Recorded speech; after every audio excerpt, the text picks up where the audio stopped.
Of Lieutenant General David Hokanson to be Chief of the National Guard Bureau, and General Gustave Perna to be Chief Operating Officer of the Project Warp Speed. Thank both of you for being here today, particularly under the current circumstances.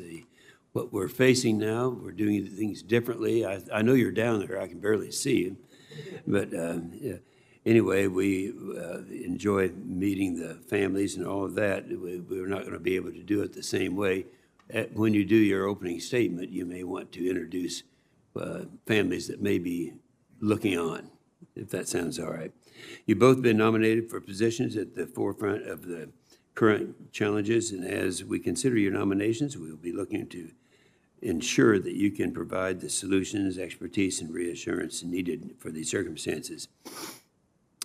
General Hokanson, as our nation demands more from our National Guard, your expertise is extensive in the National Guard Bureau, Northcom, and as a state adjutant general will be essential.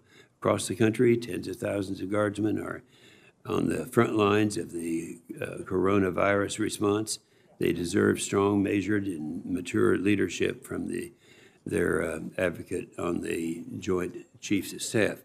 General Perna, we are facing down a virus that has tested our health system, our economy, our military, and every other part of our everyday life. President Trump has taken you and the team and others with an ambitious mission to not only develop a vaccine, but also to manufacture and distribute some 300 million doses by January of 2021. Your extensive expertise in logistics and leading the United States Army Materiel Command will be key to complete this mission. I speak for the committee when I say that we appreciate your willingness to serve and looking forward to serving with you. Now, it's standard for this committee. We have kind of 7 required answers of questions.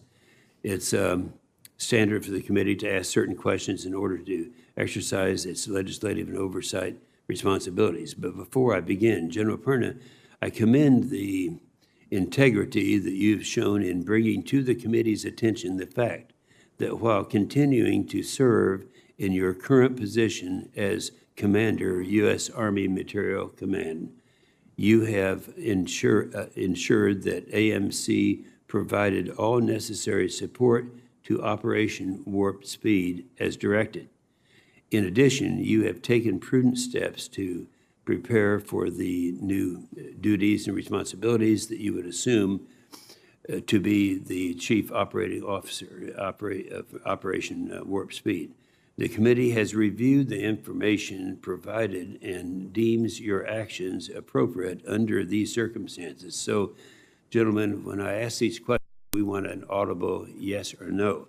I guess what it's saying, General Perna, is we appreciate the fact that you've pointed out some of the things you've done, but that would not be a violation of a no answer, okay? Number 1, have you adhered to applicable laws and regulations governing the conflicts of interest? Yes. Yes, sir.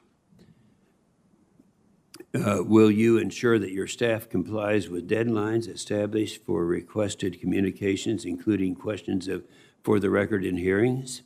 Yes. Will you cooperate in providing witnesses and briefers in response to congressional requests? Yes. Will those witnesses be protected from reprisal for their testimony or briefings?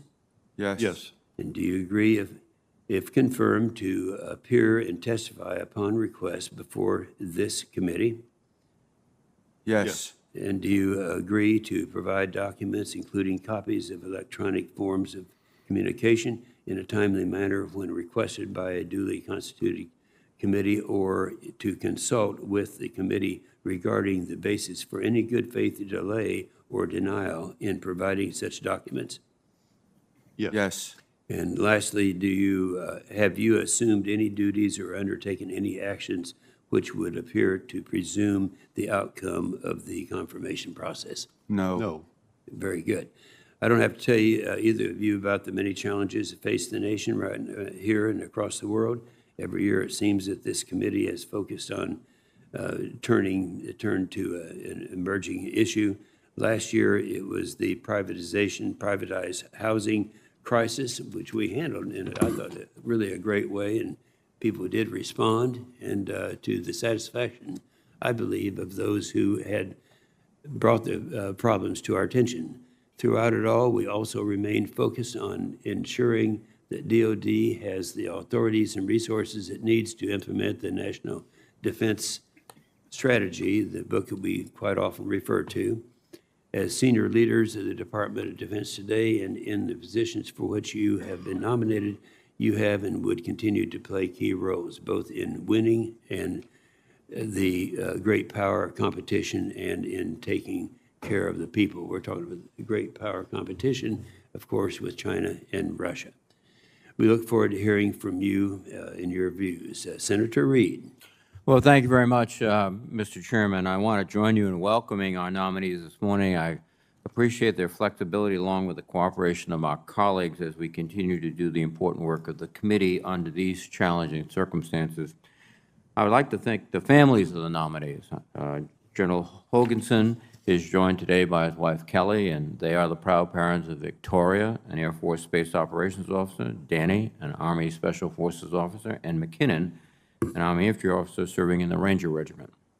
General Perna's family is not here in the room, but I would like to acknowledge his wife, Susan, their son, Cody, who is a Navy lieutenant with 3 children in Norfolk, and their son, Ryan, who is a Department of Navy civilian. Thank you for all the support and sacrifices that your families have given to you and to the nation. Lieutenant General Hokanson, you have been nominated to be Chief of the National Guard Bureau and come to us with extraordinary qualifications for this position. Currently serving as the Director, Army National Guard, you have also served as the Vice Chief of the National Guard Bureau, Deputy Commander of NORTHCOM, and as the Adjutant General of Oregon. You check every box one would want for a nominee for this position. The Chief of the National Guard Bureau is a member of the Joint Chiefs of Staff and is a principal advisor to the Secretary of Defense through the Chairman on matters involving the non-federalized National Guard forces in support of Homeland Defense and civil support missions. In this role, the Chief of the National Guard Bureau plays a critical role in facilitating and mediating the interests of the states with the missions and programs of the Department of Defense. The unique role of the National Guard has been more visible than ever in the past few months. In March, members of the Guard were called to assist the healthcare system as the coronavirus pandemic swept the country. While on the front lines of the pandemic, they have risked their own health, and the infection rates of the Guard have been high. We thank those Guard members and their families for their sacrifice and their dedication. While COVID-19 is still a very real threat that we're battling, many Guard members have also been called in recent weeks to assist governors and law enforcement during recent nationwide protests. For this mission, the Guard has had to strike a fine balance between performing their duties while ensuring that they do not engage in any unlawful acts or even the perception of unlawful acts against the citizens of our nation. Recent weeks show just how difficult the position of the Chief of the National Guard Bureau is and will remain, perhaps throughout your tenure in this position. Lieutenant General Hokanson, I look forward to hearing your thoughts on how you plan to approach this job in these trying times. General Perna, you have been nominated to serve as the Chief Operation Officer of Operation Warp Speed, the public-private partnership created to develop, manufacture, and distribute a safe and effective COVID-19 vaccine to the American people by January 2021.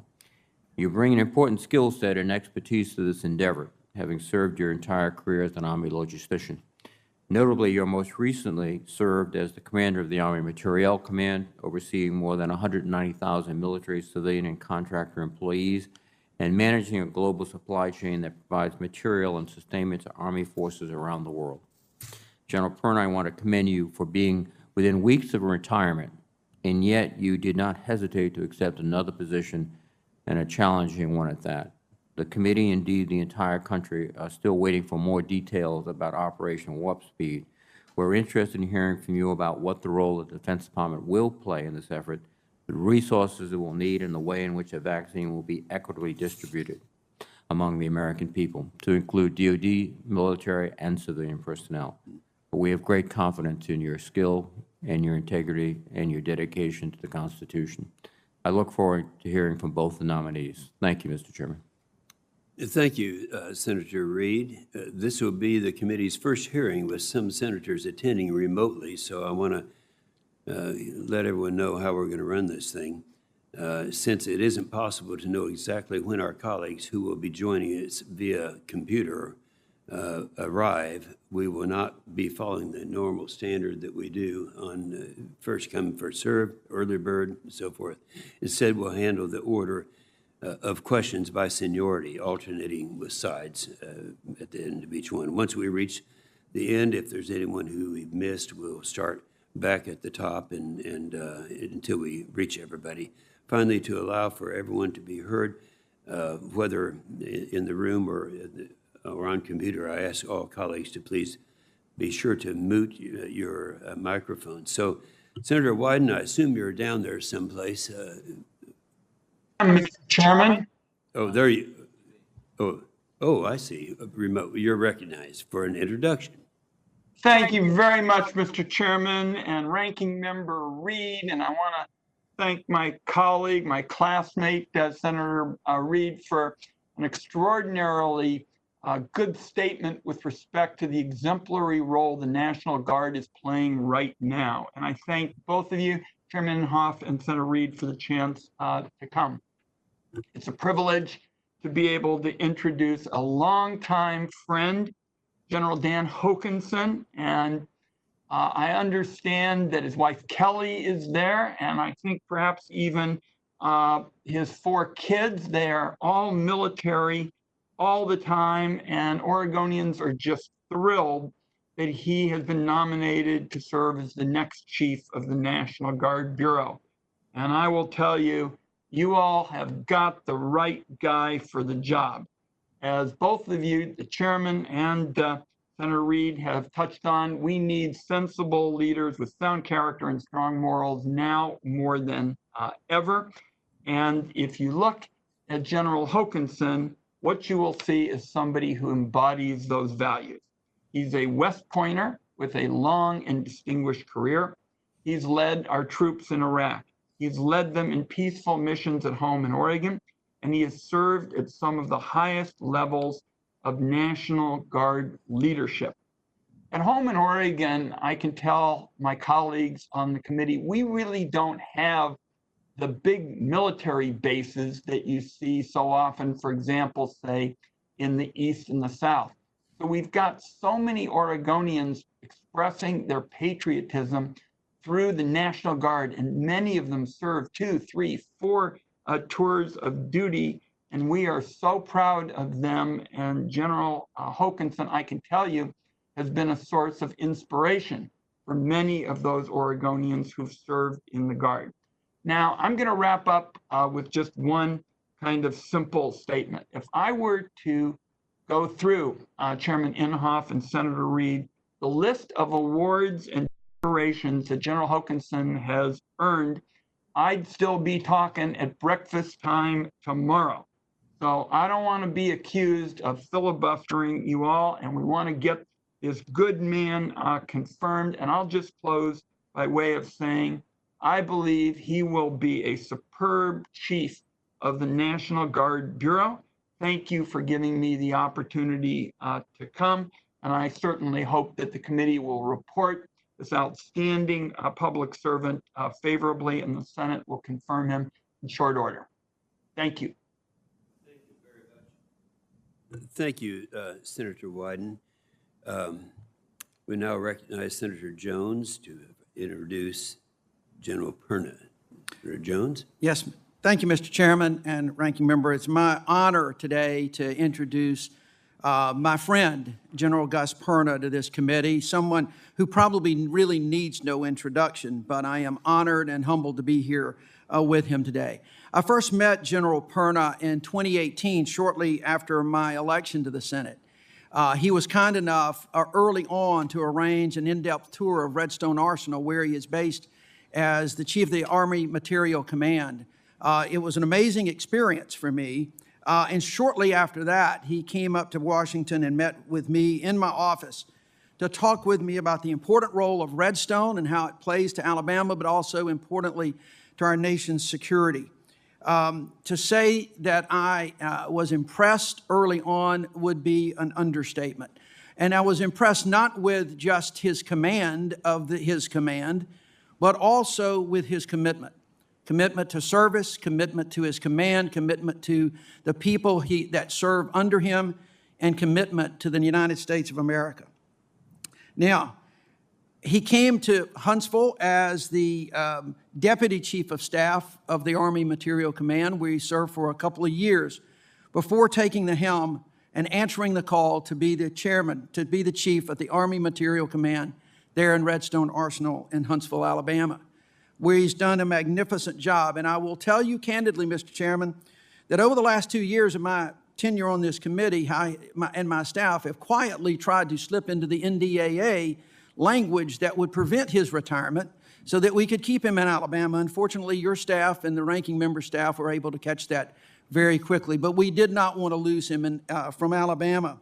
But I'm getting a half a loaf. He is not retiring at this point, but will take on the duties of the COO of Operation Warp Speed. And I am very proud of him, and there is not a better man for the job. I am happy to say, though, that he has assured me that he and his wife, Susan, and their Labradoodle will be retiring to Alabama eventually and taking up residence on beautiful Smith Lake in Coleman County. I will tell you, as everyone should know, Gus Perna is a problem solver. He is a logistics expert. The Army Material Command is one of the Army's largest commands, with almost 200,000 military, civilian, and contractor employees, with impacts in all 50 states and 152 countries. He's not only a logistics expert, in my opinion, he's a logistics wizard with an unparalleled depth and breadth of experience in acquisitions, procurement, and sustainment. As I said, simply put, he delivers. And as I think important as this position is, there was another position that he had also undertook in the last year or so since I've been on this committee, which indicates the Army and the United States' confidence in him. When, as the committee knows, the military encountered problems with privatized housing, which became crisis proportions in 2019, it was General Perna who the Army turned to help solve the crisis and was appointed as the officer in charge of correcting the deficiencies of the Army's installations. While still a work in progress, he answered that command. General Perna has brought together civilian agencies, military personnel, contractors, corporations, senior leaders, and other stakeholders in order to correct the military housing problem and ensure that adequate housing is available on all military bases. Again, that was in addition to his duties as material commander. Now, the country needs a vaccine. A country needs countermeasures for the novel coronavirus. We needed it yesterday, but I know and I am confident that with General Perna at the helm, we will receive that vaccine and it will be distributed as soon as practical, as soon as possible, in a fair and efficient way. He has answered the call again, and I believe that the President has made absolutely the right call, and I commend not only the President for this nomination, I commend General Perna for his once again answering the call to service and leading this effort. Gus, congratulations on your nomination. Thank you for your service and your willingness to tackle this critical challenge for not just our families, but for all America and, in fact, the world. Thank you. Good luck. Thank you, Mr. Chairman. Thank you, Senator Jones. Gentlemen, we'll begin with opening statements, and as you are aware, we'd like to keep those brief. Your entire statement will be made a part of the record, and we'll start with you, General Hokanson. First of all, I'd like to thank Senator Wyden for that kind introduction. Chairman Inhofe, Ranking Member Reed, and distinguished members of the committee, thank you for your long-standing support of America's National Guard and our soldiers, airmen, civilians, families, and employers. I'm truly humbled to be before this committee as you consider my nomination. I'd like to take a moment to recognize my family, those most responsible for making my appearance today possible. Kelly, the love of my life and wife of over 30 years, is with me today. She is the youngest daughter of a Navy sailor who served in both World War II and Korea, is a tireless advocate for military families and was always the first to make sacrifices for our family. Our children, who could not be here today, all wear the cloth of our nation. Our daughter Victoria is an Air Force Space Operations Officer, and her husband Dan is a Marine Corps officer. Our son Danny is an Army Special Forces officer and his wife Jenna, and our son McKinnon is an Army Infantry officer with the Ranger Regiment. And my parents, Bob and Diane Hokanson, who still live in the small logging town of Happy Camp, California, where I was born and raised, and where my father taught high school for over 36 years. God has blessed me beyond words with my family and their unwavering support. As you are well aware, this is an important and pivotal time in the history of our National Guard. We face complex, dynamic missions overseas and here at home. The next Chief of the National Guard Bureau must continue to effectively navigate this unprecedented landscape and work closely with stakeholders at the international, federal, state, and local levels. Over the past 34 years, I have been shaped by incredible opportunities and experiences, and have been fortunate to work with amazing and selfless people, the sum of which brings me before you today. And if confirmed, I will work with this committee to ensure our National Guard is manned, trained, equipped, and ready whenever and wherever we are needed. In recent months, the National Guard has been on the front lines of the COVID-19 pandemic response. In every state, territory, and the District of Columbia, Guard members are helping their communities fight this invisible enemy. They are supporting key functions in their communities at testing sites, long-term care facilities, hospitals, and food banks. We have delivered personal protective equipment, sewn face masks, turned convention centers into alternate care facilities, and so much more. At the same time, our National Guard responded to civil unrest in several states and the District of Columbia. As part of a national call for justice and racial equality, our soldiers and airmen were there to protect our First Amendment rights and preserve public safety in the communities where we live. Our citizen soldiers and airmen responded to these and other events in the homeland while simultaneously meeting all overseas deployment requirements in support of combatant commands and the National Defense Strategy. As a result, we reached a new peak earlier this month of over 120,000 citizen soldiers and airmen mobilized worldwide. What makes this possible has not changed since the founding of our National Guard in 1636, and that is the incredible men and women in our formations. They have and will always be my highest priority. They balance their military careers, civilian careers, and their families, and know the sacrifices they must make so we can live true to our motto, always ready, always there. I would like to thank President Trump and Secretary Esper for their confidence and support in nominating me for the position of Chief of the National Guard Bureau. I would also like to recognize General Joe Langell and his wife Sally for their 39 years of selfless service. The example they set will have a lasting impact on the National Guard, and we wish them the absolute best as they prepare to return home to Texas. Thank you again for the opportunity to be before this committee. I look forward to your questions. Thank you, General Hokanson. Now we'll hear from the wizard, General Perna. Chairman Inhofe, Ranking Member Reed, distinguished members of this committee, I am grateful and deeply humbled by the opportunity to be with you and my fellow nominee this morning. I greatly appreciate your continued support and advocacy for our service members, their families, and our nation. I'd like to thank Senator Jones for introducing me today and for his very kind and generous remarks. It has been my privilege to work with him as the senator in Alabama in support of Redstone Arsenal, our workforce, our Army, and I'm very grateful. While my family could not be here today, they remain my #1 supporters. My wife, Susan, today, our 37th anniversary, married me and made the journey with me throughout our career. Over 23 moves, always in support, always my right hand, always there for me. My son, Cody, a supply corps officer in the Navy stationed in Norfolk with his wife, Ashley, a daughter of an Army non-commissioned officer with 3 lovely daughters, Adriana, Priscilla, and Gia. And our son, Ryan, who serves the Navy as a GS-13 contracting officer. Without them, I would not be here today, for it is their support that I am incredibly grateful and will always love for them.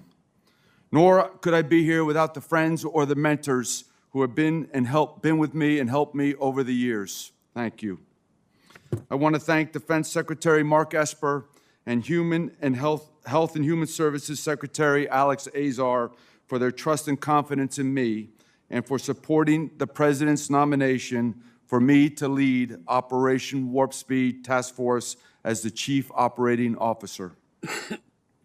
My nearly 39 years in uniform, culminating as the Army's senior logistician and commander of Army Materiel Command, has cemented my strategic, operational, and tactical logistics and sustainment foundation. And this has prepared me for this opportunity. Leading AMC's highly skilled and talented workforce that is located around the world, all 190,000 plus soldiers, civilians, and contractors across 11 subordinate commands, was challenging but incredibly rewarding. If confirmed, I am confident that my personal and professional experience will enable me in my new responsibilities. Chairman and members of the committee, if confirmed, I am 100% committed to supporting the efforts of our nation's best scientists and researchers to develop a safe and effective vaccine, and to leverage the nation's strategic strength of manufacturing and distribution to deliver effects by the end of the year. This will require everyone to do more than their best. We must do what is required. We must win. Embracing a whole-of-government approach and collaborating daily with industry and academia partners, we will prioritize our efforts on potential candidates that are determined to be safe and effective, that can be ready by the end of the year with quality, and can be distributed accordingly at the right numbers. The key to our success is to ensure we rely on science to assess our options, effectiveness, and risk. Ensure that all medical protocols are executed to standard while simultaneously executing production at risk. I am confident that we, the whole of government, industry, and academia, can and will reduce time to delivery by months, if not years. I swore an oath to defend our Constitution against all enemies. This virus is our enemy and is impacting our way of life. If confirmed, I will dedicate myself to defeating this enemy. Thank you for the opportunity to appear before you this morning, and I look forward to your questions. Very good, General. Both of you, excellent statements. I'm going to go ahead and start with you, General Hokanson. The biggest problem that we have, that I've seen and we've experienced, is retention and recruiting. In fiscal year 18, we were not able to meet our goals. We got to 97.6%. And then in fiscal year 19, we had kind of the same situation. Now, it has to be more difficult now with what you've gone through with the COVID and all the word gets out. It's a lot of hard work. It's a lot of recruiting and retention has to be more difficult now than it was. So if we're unable to meet our goals in fiscal year 18 and 19, are you confident that something is changed and you'd be able to do that now? And if so, what is it? Senator, thank you for the opportunity to address that important question. And Chairman, when I look at the National Guard, if you go prior to COVID, in February, we had one of our best recruiting months in the past 5 years. And obviously, since COVID-19, our ability for our recruiters to interact with potential recruits has been greatly reduced. However, we've really leveraged the internet and other social media to reach out to those individuals. Now, if you look at March, April, and May, in March we were still at 99%. April and May it descended below that. And so when you look at the remaining months of the year, July, August, September, they're usually our lower recruiting months. But from what I'm hearing from our recruiters, when they've seen the great work that our National Guardsmen have done with respect to COVID-19 and other events, they feel like that they'll be able to make up a lot of that, the shortages. However, it'll be close for us to get there by the end of the year. Yeah, did you, you mentioned you met the goals in February. Did you do anything different then than you did subsequent to that? No, Chairman, it's a continual, well, we work with our marketing with both the active Army and Air Force and looking at using social media to get in contact with potential recruits. Yeah. That's been very beneficial. Okay, I do have another question if there's time, but I have a question for General Perna. You know, everything it's a very ambitious program that we're talking about doing. Everybody up here knows that, and people are concerned. You know, all of the expectations on the victory of this program are predicated on the assumption that we're going to have the necessary vaccine and all that by year end. And do you have, I'd like to have you kind of give us your assurance, if you have assurance that we're going to have it by then, and what that is based on. Would you do that for us? Chairman, what I thought was an aspirational goal 30 days ago when I was announced by the President, I've recently come to the conclusion that it is more and more likely to occur. I believe this is so based on the updates that I've received and the partnerships that we're doing with industry. Their efforts to get out in front of this problem and their presentations to myself and Dr. Salawi have indicated that they do have the right formula to produce, to execute clinical trials, to mass produce for the nation, and then distribute accordingly.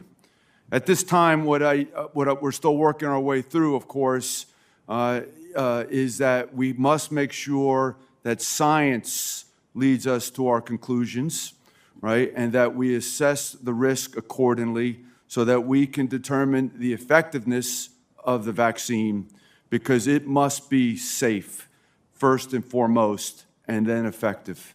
Once the trials are concluded and the FDA makes a decision, we will have better grounds to understand how much can be distributed and when. Well, you know, General Perna, it's, you know more about the progress that's being made than probably anyone at this, at the dais up here. And so it's reassuring to me to hear that you are confident of that, and we thank you for that. Just one quick question for you, General Hokanson. These guys, they've been overworked now for the last 3 months. And have you learned anything from that gives you some hope that we'll have others wanting to follow in those footsteps? Chairman, thank you for that question. And when I look over the past 3 months and all that we've asked our guardsmen to do and still perform all their missions overseas, I think they've proven that they're just a tremendous value to America, and they're some amazing American men and women in our communities have volunteered to do this. And I think going forward, their experiences, a lot of them have really appreciated the opportunity to help within their communities. I think it's going to help our recruiting and retention, and also I think it'll help retain them within our formations. Well, that's good, and I hope that's right. And we love them all. Let them know that. Senator Reed. Well, thank you very much, Mr. Chairman, and thank you, gentlemen, for your excellent statements. General Perna, we had a great discussion yesterday afternoon, and I think we talked about typically the way the military, and we spent a little time, I spent a little time in there, you spent your whole life.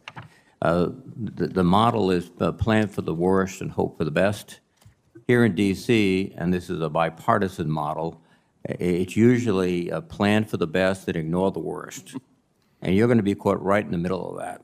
And I think it goes back to the point you've reiterated. You have to base your activities on science, on facts, on committing to speak truth to power, to say not only the good news, but also to bring us the bad news. And I hope you will do that. Can you commit to that? I 100% will commit to that, Senator. Thank you very much, General Perna. General Perna, I also hope, given our experience with PPE, particularly the protective equipment, that we will rely significantly on the Defense Production Act. It is, I think, the most powerful tool that you will have to organize the production and distribution. And as we mentioned, that's a very complicated process. Distribution involves every health department in every state in the United States. Production involves multiple manufacturers. Do you anticipate that the Defense Production Act will be the primary tool that you use? Senator, I don't think it's going to be our primary tool. I feel confident based on mission analysis that we have capability and capacity in our authorities to use now.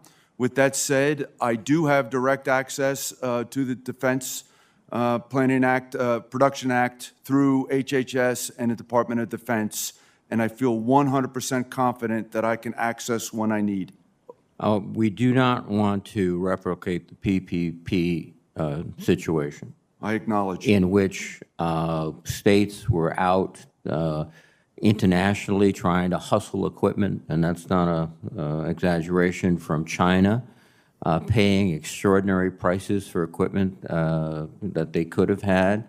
And I think the essence of the Defense Production Act is the ability of the federal government to establish reasonable prices and also to control distribution so it's not a first come, first serve, or the favorite son gets or daughter gets the supplies versus somebody else. So let me just make that point once again. Your point is clear, and I acknowledge and will comply. Thank you. As you indicated in your response to the chairman, the FDA will make the call when the vaccine is ready. The question there, and that's out of your lane, but I think we want to put it on the table, is that they could make a call even if there's relatively low efficacy of the drug. They could just say it's ready. And we saw a little of that in this issue of the hydroxychloroquine situation, where they had a temporary approval, and then just recently they pulled it back, discovering that it was actually causing serious collateral damage by its use. Again, we don't want to find ourselves in the PPE position or the hydrochloroquine position too. That's why I'm not a doctor, by the way. Among many other reasons. So I think we want to be very, very careful. I know that's not your lane, but we should understand, all of us, that the FDA has to demand rather significant efficacy for this drug before they say it's okay. We want a vaccine, not a headline. Thank you. Now let me turn to General Hokanson. Again, I think you have a remarkable background, General, and very few seconds remaining. A difficult question. How do you view the parameters of the use of the National Guard in these cooperative efforts with law enforcement in terms of civil disturbance? And I know it so much depends upon the specific facts, but could you give us just your general view of how you're going to approach this problem? Yes, Senator. Working closely with the governors, and if you look over the past few weeks, the ability of the National Guard to mobilize 43,000 soldiers and airmen in support of their governor's needs within their states and the district, I think it's a good news story. The key here is we have to make sure that our soldiers are trained and equipped, and the whole intent is to de-escalate. And if you look at, we're 43,000 a couple of weeks ago, we're down to 4,000 today. I think that shows their ability to help their communities. Thank you very much. Gentlemen, thank you both for your extraordinary service to the nation. Thank you, Senator Reed. Senator Wicker? Thank you, Mr. Chairman. This is a good hearing and impressive presentations from both of our nominees. General Hokanson, congratulations on your nomination. I want to thank the President, Secretary Esper, and also Secretary McCarthy for working with us to arrive at a truly consensus nominee. So I look forward to working with you and want to congratulate you. Congratulate both of you, as a matter of fact. Let's talk, first of all, General Hokanson, about the mobilization and annual training equipment site, MATES, at Camp Shelby. You're familiar with this. We've had a bit of a problem with the unfunded requirements. Right now, the MATES facility would not be funded because it's a little low on the UFR lists. This benefits, of course, Camp Shelby if we can get it done, but also the entire National Guard and the entire nation. The proposed MILCON project would expand the MATES facility to add 12 vehicle bays and at a cost of $16 million. I can't ask you to absolutely commit that you'll move this up, but tell us your view of the MATES facility and the importance of getting this done sooner rather than later. Senator, thank you for that question. And when we look at our MATES facilities across the country, they provide tremendous value, not just to the National Guard, but to our nation and their ability to maintain the equipment that our country has provided for our National Guard forces. And I think it's absolutely critical that we do everything we can in a transparent process to get that funded so that they can repair and maintain the equipment so it's ready whenever our nation calls. Okay, well, I hope you'll work with this. This is our number one priority down in Mississippi, and I think you'll agree it benefits everybody, not just the one state there. Let me ask you also, General Hokanson, to talk about the effort underway to align all National Guard Brigade combat teams with National Guard division. This is something that is gaining support, and I just wondered if you could give us your thoughts on that idea of aligning these long-term programs. Senator, thank you. And so if we go back to prior to World War I, our National Guard was throughout the country, and then regionally we created divisions, and all 17 deployed to World War I, and then we had 19 that deployed to World War II. And in 2018, when we came up with a new national defense strategy, it stressed great power competition. And within the Army National Guard, we had division headquarters that were solely just that, a division headquarters with no down trace units. However, if you look across the entire Army National Guard, we have virtually all of the down trace units.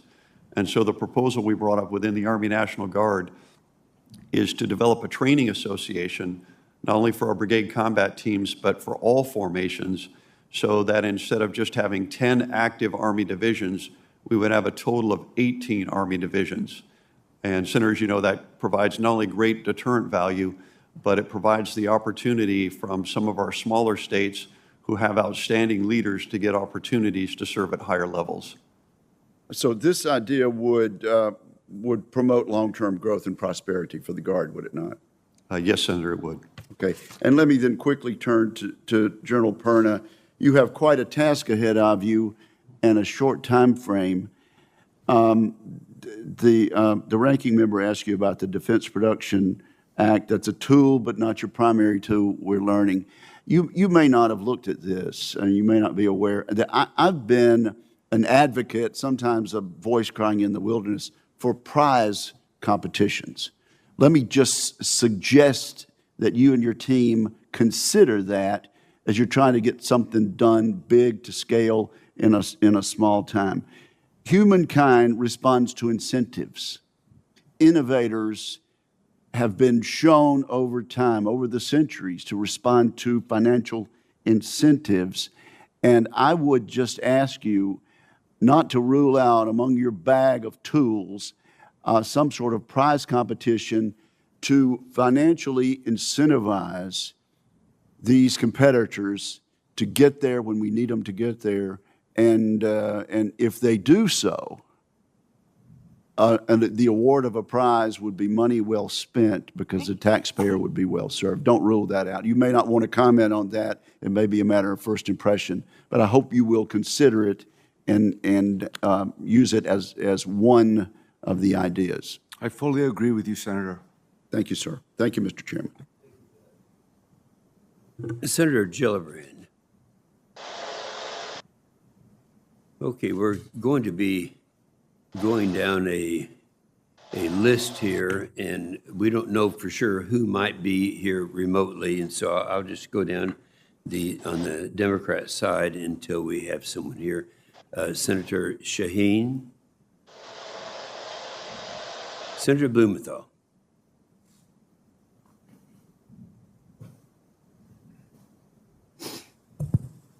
Thank you, Mr. Chairman. Thank you both for your service, and happy anniversary, General Perna.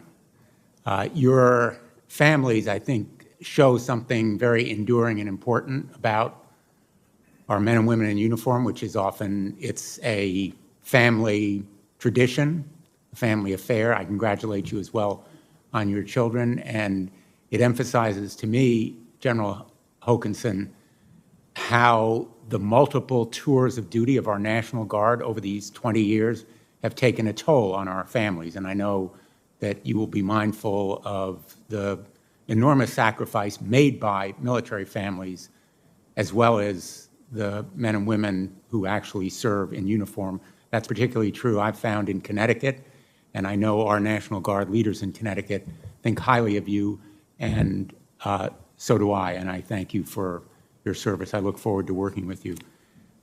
General Perna,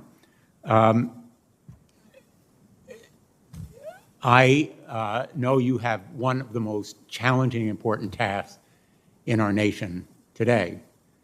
And it's made all the more difficult, I think, by the administration's refusal to work with other countries in developing vaccines. Aren't you working with one hand tied behind your back because the administration has, in effect, rejected and spurned combined world efforts to develop effective vaccines?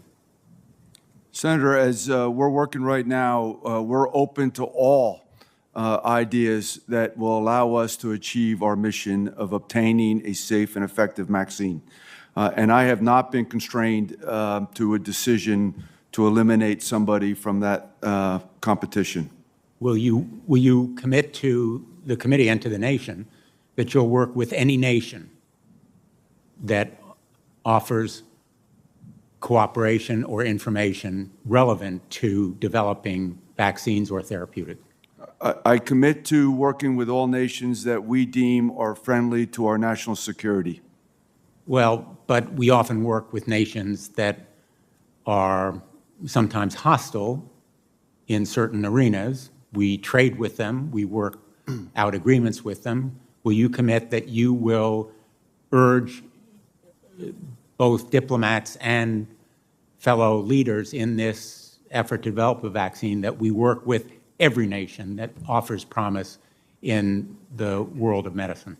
Senator, I commit that I will give my best military advice so that we can achieve our mission of obtaining a safe and effective vaccine to that end. Well, I don't want to dwell on it, but I regard that answer, with all due respect, as insufficient. I'd like to see a much more robust commitment to cooperation with other nations, which I think serves our national interest. I'm very concerned about the use of non-FDA vaccines on service members without effective informed consent. As Attorney General of Connecticut, I was active in writing a letter to then Secretary of Defense Don Rumsfeld and acting FDA Deputy Commissioner Bernard Schwetz in response to the military's mandatory anthrax vaccination program. I understand trials are beginning in July, is that correct? Correct, Senator. And the vaccine may be used in tests on service members, is that correct? I am not tracking that right now, Senator. Well, I'd like you to commit that you will offer a robust policy of informed consent without any kind of coercive influence so far as service members are concerned if there is testing applied to them? I do commit to that, Senator. My understanding is that your goal is to have 100 million doses ready in November of 2020 and an additional 200 million by January 2021. Is that realistic? Right now, as I see the numbers, I do think it is potentially possible. With that Potentially said, possible. it is possible. It's possible, but But we have to work through the trials. The trials can be lengthy as they work through the science of the effectiveness of the vaccine. And only after the science is provided to the FDA and the FDA makes their independent assessment will we be able to distribute the vaccines that we're producing. So that may be in effect months from July of this year. correct, Senator. And those numbers of doses are a possibility and a hope, but you can't make any promises or commitments as to the number or when they'll be actually available.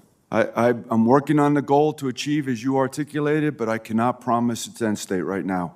I thank you for your candor and, again, to both of you for your service. Thank you very much. Let's see, Senator Fisher. Thank you, Mr. Chairman, and thank you for holding the nomination hearing today. General Perna, you mentioned leveraging the work being done at universities for Operation Warp Speed in your written responses. In Nebraska, we are very proud of the work that the University of Nebraska Medical Center has done performing clinical trials of treatment candidates and also for caring for some of the very first COVID-19 patients to arrive in the United States. Given the unique talent and capabilities of such universities, how specifically do you see them fitting into this effort? Senator, we are open to all recommendations on how to potentially solve this problem. I'm personally taking phone calls daily basis from academia and industry, meeting with groups accordingly to assess their ideas, understand the practicality of their ability to deliver. At the end of the day, we must have safe and effective vaccine. It must meet, be speedy enough with quality to achieve our goal. And then we must ensure that we can garner a capability for quantity. So we work through those assessments, but I am open to any conversation with anybody who wants to contribute. Well, in addition to seeking a new vaccine, one of the goals of Operation Warp Speed is to develop new treatments for those infected with COVID-19. And as you know, the very limited surge capacity of our national healthcare network has been a complicating factor in care. And that's one of the reasons that I work to include an expansion of a DoD pilot on medical surge capacity in the Senate's NDAA that we passed out of committee. So I hope that you do take a look at initiatives such as this pilot when exploring how to speed the delivery of some new treatments to patients. Man, we are looking at therapeutics, and we believe that they we have a great opportunity to introduce new therapeutics to the nation, potentially as early as October or November, as we work through the medical protocols, which I will not allow to be shortcutted, and then final decision accordingly. So acknowledge and agree with you. Thank you, sir. In General Hokanson, the National Guard does play a very unique role in the realm of our security cooperation. By linking state forces with the international partners, we capitalize on the Guard's very unique ability to build those lasting relationships. And it does provide numerous benefits for both the United States and with the force with whom we do collaborate. With these benefits in mind, sir, how do you see a state partnership program evolving to meet the needs of the national defense strategy? Senator, thank you for highlighting one of the great programs within the National Guard. If you look at our state partnership program, we have partnerships with 89 nations around the globe. And it not only it helps with our combatant commanders, but also with our National Guard, because it gives them the opportunity to train with allies and partners and develop long-term relationships. Many of these go back to 1993 with the original state partnership program countries that have gone on to become NATO members. When we look at the national strategy, or national defense strategy, with respect to allies and growing partners, this provides us another avenue to do that by developing those low-level relationships that usually start out with humanitarian assistance and disaster response, but then grow to not only help their militaries improve, but also we learn from them. And it gives us another opportunity to be or create additional partners around the globe. You know, one of the core principles of the NDS is that we must work to attract new partners, new allies, something that you have highlighted. And how specifically can you offer that you are going to work to be able to advance those partnerships in the near future? So, Senator, if you look at the last year in 2020, we added 5 new state partners, and we work very closely with the combatant commanders and our State Department, as well as our State National Guard, to identify those best candidates that provide benefit not just to our nation, but also to the relationship between our National Guard and those countries. And so I promise that we will continue to do that and look for future partnership opportunities. Thank you, sir, very much. Thank you, Mr. Chairman. Thank you. Senator Hirono.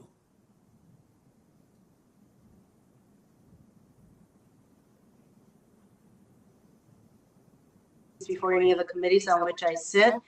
First question is, since you became a legal adult, have you ever made unwanted requests for sexual favors or committed any verbal or physical harassment or assault of a sexual nature? No. No. Next question, have you ever faced discipline or entered into a settlement related to this kind of conduct? No. No. I have a series of questions for General Perna. General, you are nominated to be Chief Operation Officer of Operation Warp Speed, which aims to deliver 300 million doses. 300 million doses of a vaccine to the American public by January of 2021. That is a very ambitious goal, and while I certainly commend this goal, I am concerned about the lack of transparency and accountability for Operation Warp Speed. This is a massive use of taxpayer dollars and a mission that is of intense importance to all of us. I know that hundreds and hundreds of millions of taxpayer money has already gone out to various contracts for the development, manufacture, and the distribution of a vaccine. So there is little clarity, though, about the division of responsibilities within this project, how contracts are being awarded or have been awarded, what safeguards are in place to ensure Americans' health and safety is the first priority. So, General, can you explain to me the specific responsibilities you will undertake as COO in Operation Warp Speed, and specifically with regard to decisions relating to the development, the manufacturing, and the distribution of a vaccine? Senator, at the end of the day, I am responsible and accountable for all decisions made in execution of our mission. I commit to you that it will be legal, ethical, and moral as I prioritize, assess, and determine what courses of action we do as we move forward. It's a challenge, of course, because we, as you highlighted, rightly so, it's a monumental task. But we will bring to bear capabilities from Health and Human Services, Department of Defense, and industry. Thank you. I am running out of time, but I know that you said that you would commit to work with all nations that we consider friendly to our national security interests in the development of an effective vaccine. Does that include China? Right now, for me, it does not. But as I said, it would be my best military advice. Thank you. I mean, it could very well be, General, that China might be the one that actually develops an effective vaccine, and then where does that put us? So once a vaccine is developed, it is vital that distribution it be done equitably and efficiently nationwide. And the administration has already had major problems with the distribution of test kits, swabs, PPEs, and the drug remdesivir. Okay, this is not hydroxychloroquine. What are you doing now to learn from past mistakes in the COVID-19 response to make sure that they are not repeated when it comes to this vaccine? And by the way, you are going to need to prioritize the distribution of this vaccine to seniors, to first-line responders, et cetera. So are you already developing those priorities? And are those going to be made public? Senator, latter point first. The priority will be a policy decision, and we will execute based on guidance from that policy. The first point is we are already working on our plans for distribution of the vaccine. We're working several courses of action, which go from all government approach to mixed government and commercial approach to just commercial approach. And we're working through the pros and cons accordingly. And of course, when we talk about phase 3 trials, I'm glad that you mentioned that these decisions relating to the effectiveness of the vaccine is going to be based on science.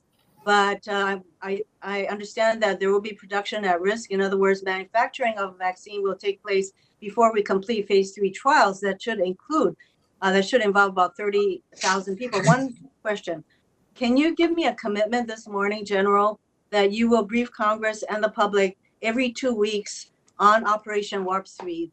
Because billions of dollars in contracts have already been let, and we don't know how that was done and what the terms of the contracts are. Would you commit to letting Congress know and the public know what's happening with Operation Warp Speed every 2 weeks or some similar time frame?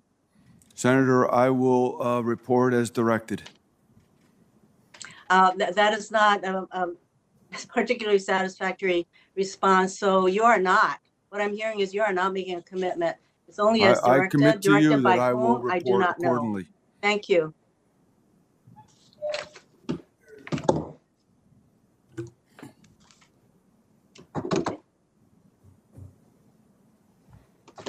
And what we're going to do is go down the line and but give adequate time for each member to get the equipment working. You're off video. So we now go to Senator Rounds. Thank you, Mr. Chairman. Gentlemen, thank you both for your service to our country. I'd like to begin just a little bit with General Hokanson. Jeff Marlette, who is our TAG in South Dakota, speaks very highly of you, and he believes that you have the appropriate concepts regarding the division realignments that he believes are consistent with long-term growth within the National Guard units. We've also discussed, and I appreciated the time that you spent speaking with me earlier. It is necessary that our National Guard men and women receive the best equipment that is available, and that if they're expected to fight right alongside our full-time regular men and women in the Army, that they have the similar training and that they have access to similar equipment. I think one of the challenges that anyone in the position that you will be assuming, one of the challenges that you will find is making certain that you have access to the appropriate equipment for Guard members, equivalent to what our service members in the regular Army would have. You take a look at what we're looking at in terms of the improvements, such as the UH-60M Black Hawk, the Joint Light Tactical Vehicle, this AH-64E Apache, the F-35A Lightning II, the KC-46 Pegasus. and the HH60W Jolly Green too. Most certainly, these are all items that the Guard will need to have access to as well. I would just simply ask, would it be your understanding that as part of the job description that you have is to be a champion and to make certain that for the long-term good of the country, when we send Guard units in, that they also have the opportunity to have access to and are fairly treated in acquiring that equipment?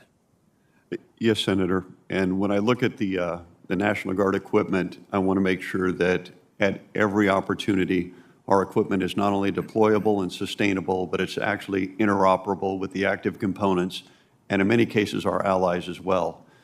And when we look at the current global situation, of course, we want to make sure that those in first contact have the absolute best equipment that our country can provide. And we can't always know who that first unit's going to be. And so I'll advocate at every opportunity to make sure that the National Guard is modernized alongside with its active components. Thank you, General. General Perna, you have the opportunity here to perhaps make a difference in saving thousands of lives.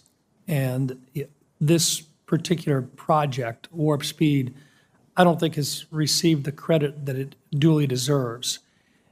I know that there's always a question as to whether or not we sacrifice safety in order to expedite the development of a vaccine. And my understanding is, number one, there is nothing in the Warp Speed planned project that would delay the safe deployment of a vaccine, but rather to do two steps at the same time, to, number one, go through all of the trials necessary to assure the efficacy and the safety of the vaccine.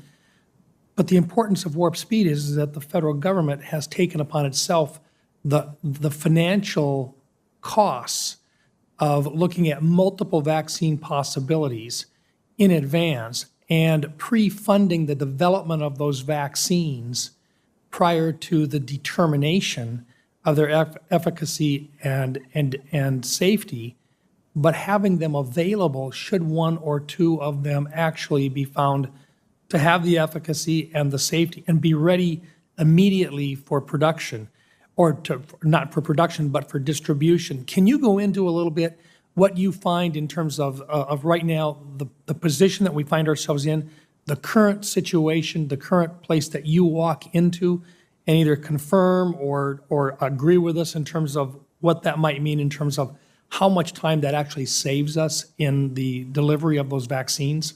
So, Senator, you're 100% correct in your analysis of what we're doing. We are already working, our great scientists and researchers have already made great strides working with industry to determine which vaccines we think are most probable to be successful. They have to go through trials. As I've said, science will determine the effectiveness, and then there'll be a decision by the FDA. Simultaneously, we are already working on the mass production of the vaccines and to determine the right capacity and capability we need to achieve the volume of vaccines we need for the nation.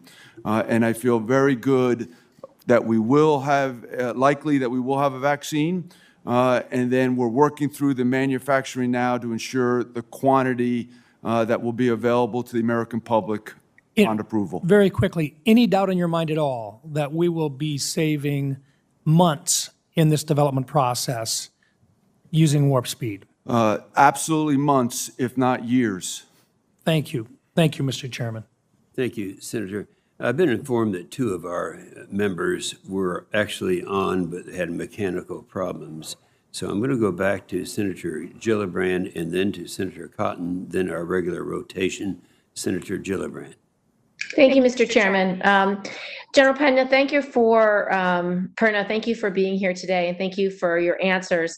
I just want to go back over some testimony that you'd said earlier. I'm concerned that Operation Warp Speed will be under pressure to release a vaccine before the election, but before adequate testing and research trials have been completed. Please walk me through again the metrics and requirements that will be in place before the FDA approves a vaccine for public use. And could any sort of emergency use authorization be invoked to release a vaccine, even if limited capacity, before those requirements have been met? Senator, so to answer your question directly, my requirement is to make sure that we can develop, produce, and then deliver the vaccine. The decision on the efficacy of the vaccine is strictly an FDA responsibility. And I will personally commit to ensure that we will execute all medical protocols in accordance with requirements today. The decision to provide an emergency relief capability and/or deliver early is not my decision, and that will be a policy decision. You may not know the answer to this question then, but what efforts have been made to ensure that diversity in trial participants? Are you involved at all in making sure that the vaccines are safe for mass deployment with women, children, older adults, people with disabilities? Senator, I have been in updates where I've given special guidance to that end, where we need to assess diversity, elderly population, those with other ailments that may cause, cause greater illness because of the virus. So yes, we are looking at all those. Okay. And what criteria are you using currently in selecting vaccine candidates to support and develop under Operation Warp Speed? So we're working now with industry partners who will be responsible to execute the clinical trials with guidance from NIH, National Institute of Health. And so we are working through the determination of how they go and select the persons that they will require for the trials. I don't have the specificity that you deserve, and I can come back and talk to you at a later date. Well, we'd like if you could update the committee to be able to keep the Armed Services Committee apprised with detailed public updates with specificity on certain scientific milestones as stated by HHS. Is that something you're planning on doing? I'm committed to do that, Senator. Great. And then what is the variance in cost for developing each of these drugs? Which is the most expensive and why? Two candidates being developed by Moderna and AstraZeneca are being tested in early phase clinical trials sponsored by the NI, National Institutes of Allergy and Infectious Diseases, and the University of Oxford, respectively. NIAID tells NPR its study of the Moderna vaccine has cost taxpayers $4.2 million to date. Do you have information about cost? Senator, we have already worked with both AstraZeneca and Moderna to be a part of their research and development. We're in negotiations to expand into production, so we have put monies into them accordingly. The variance of how much the vaccine will cost is under negotiation, and I'm unable to talk to you about that right now, but I can. You have my commitment and assurance that I am putting due diligence into holding people accountable to make sure that the vaccine is priced within reasonable means of execution, i.e. producing and delivering. Are these vaccines in human trials? 3 of the 5 companies that got funding have not started clinical trials for their vaccine candidates. According to the World Health Organization, only 10 COVID vaccines are currently in human trials. When are the first and last human trials expected to conclude? So AstraZeneca is currently executing trials over in England, but for us, they haven't started yet. Trials will begin for us 9 July with Moderna, followed by AstraZeneca, and then Janssen and Janssen throughout the months of July, August, September. Thank you, Mr. Chairman.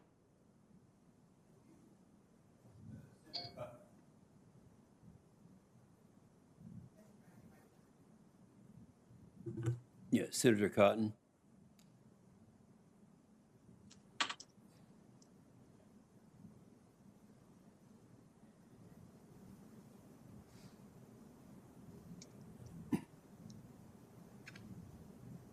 Tom, you're up next. Maybe you're muted. Yeah. Senator Cotton, you're not muted, so please talk. Thank you very much. General Perna, can you hear me? I can, Senator. Okay. I'd like to talk to you about the balance that you intend to strike between ensuring that we have a safe, effective, FDA-approved vaccine, and on the one hand, but also getting that vaccine as quickly as possible out to our citizens. Could you? I'm sorry. No, I was just going to say, could you speak to that issue a little bit? Senator, first of all, I'm remarkably proud of our scientists and researchers, both in Health and Human Services and Department of Defense. And I count on them to be the medical experts, and I rely on them heavily in their recommendations and advice to ensure that we are executing all medical protocols appropriately, and that we will hold ourselves accountable to that end. Simultaneously, though, while all those are going on, recommendations accordingly from the Chief Medical Advisor, Dr. Slaoui, and the other scientists and researchers have allowed us to assess capability of potential vaccines and begin to coordinate initiation of contracts to establish production. The key to that is we need to buy forward materials needed for the vaccine. We need to buy forward the space we'll need for production, and we want to buy forward the fill-finish capability after production. And then we want to coordinate the distribution. All those things, instead of waiting into a sequential method, i.e. FDA approves, and then we do it, we're doing them in parallel, which is how we will save months, if not years, in the time. So that's obviously very different from the way most vaccines are developed and produced. I just want to make it clear, because I believe this is the right approach, that when you're taking full-scale production risks, that means we might end up buying lots and lots of vaccines that end up not working. That in retrospect, some might appear to say that it was wasteful, but the reason we're doing that is to accelerate the production timeline. So for whatever vaccine or vaccines are effective, we can develop and produce that on an accelerated timeline that I think you told Senator Rounds would save months, if not years. Is that correct, General Perna? That's 100% correct, Senator.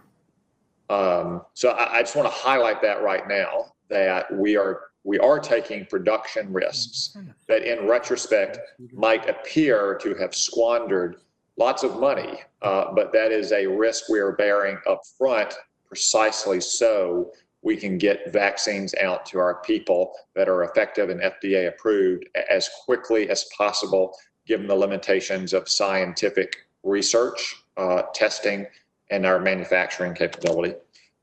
General Perna, you mentioned Dr. Slaoui. He's the chief advisor for Operation Warp Speed. Can you explain a little bit about his role and what your relationship with Dr. Slaoui will be?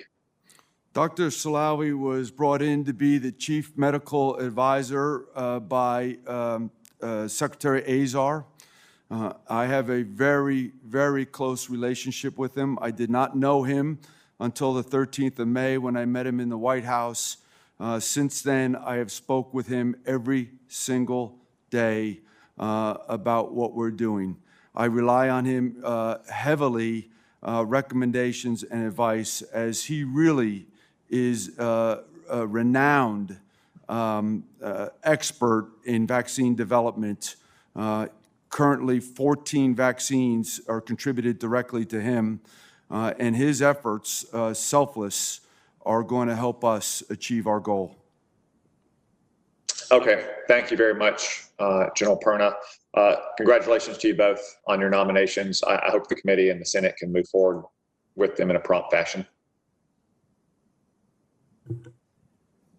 Senator Kane.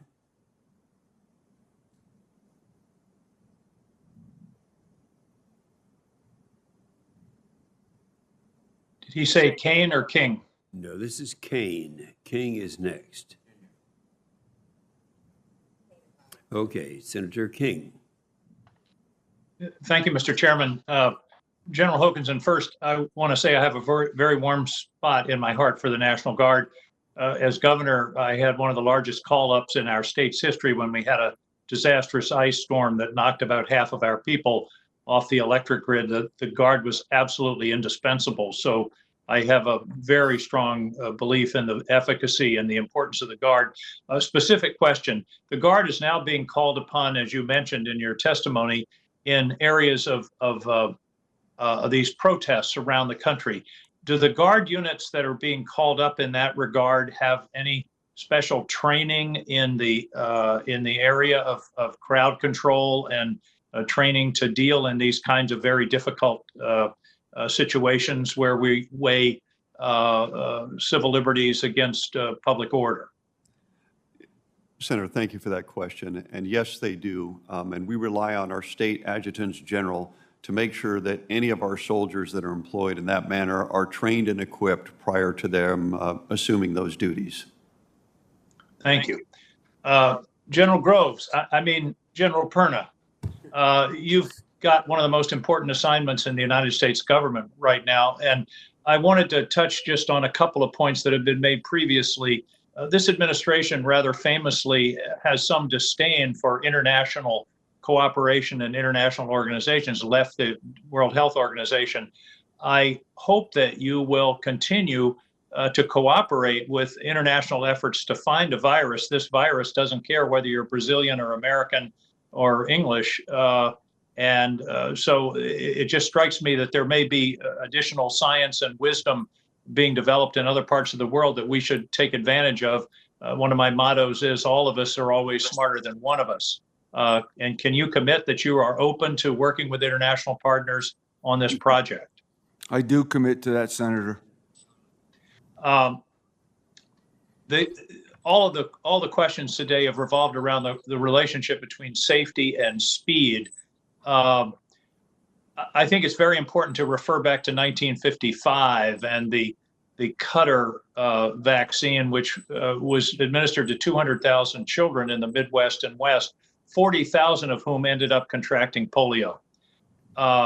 If we're going to inject something into the arms of 300 million Americans, we better be damn sure that it's efficacious and also safe. There's going to be tremendous pressure to do this in a hurry. I hope that you will exercise all possible efforts to be sure that the vaccine that's being used will in fact protect us and also not make us sick. I give you my personal insurance on that. I every day think about my 3 granddaughters and my parents to that end. Have you been offered Defense Production Act authority? Have you been explicitly told if you need it, you have it? I do not have authority at this time, but I feel 100% that I have immediate access to it through Secretary Azar and Secretary Esper. I hope that you will ensure that that's the case so that when the moment comes, there's not a long delay waiting for that authority to be granted. Final question, how is the price going to be determined of this vaccine, bearing in mind that the United States taxpayers have already or will already have made significant investments in these private companies in order to enable them to develop the vaccine? Senator, we're in negotiations with each company to make sure that we are going to obtain the right price for the vaccine. I commit to you that I will personally be involved in those conversations and that we will not be gouged to taking care of the American people. Thank you for that, and I hope you'll really pay close attention to that. And the other piece is, of course, who pays for the vaccine for those millions, 25, 30, 40 million Americans who don't have health insurance. We've got to be able to discuss that issue as well, because already this disease is not an equal opportunity killer, and we don't want the vaccine to be anything but equal opportunity for all Americans who need it.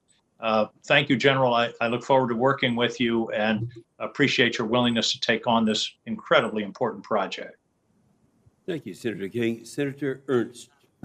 Thank you, Mr. Chair and gentlemen. Thank you very much for being with us today. And General Hokanson, I'm going to start with you, sir.